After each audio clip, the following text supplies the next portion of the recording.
જય માતાજી મિત્રો, જય દશામાં, જય મેલડીમાં। તારીખ 4/2/2025 રોજ દશામાં મેલડીમાં ઉમરાવાળી અંબેમાં ના નવરંગી માંડવામાં હું કમલેશ બારોડ સાથે મનીષાબેન વસાવા આવી રહ્યા છીએ। તો આપ સૌને માતાજી તરફથી હાર્દિક આમંત્રણ છે।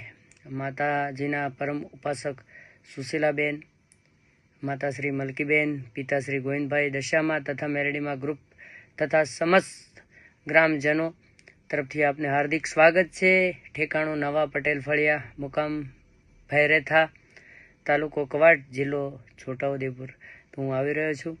હે મન માવતર મળજો તો મેલડી દશામાં જેવા મળજો વાલા, એ મારી ઉમરાવાળી વાલી વાલી દેવ, મારા સુશીલા બેનનું દેવ, માવતર મળજો તો મેલડી દશામાં અંબેમાં જેવા મળજો વાલા। પધારો 4/2/2025 રોજ રાત્રે 9 કલાકે પટેલ ફળિયા, મુકામ ભૈરેથા।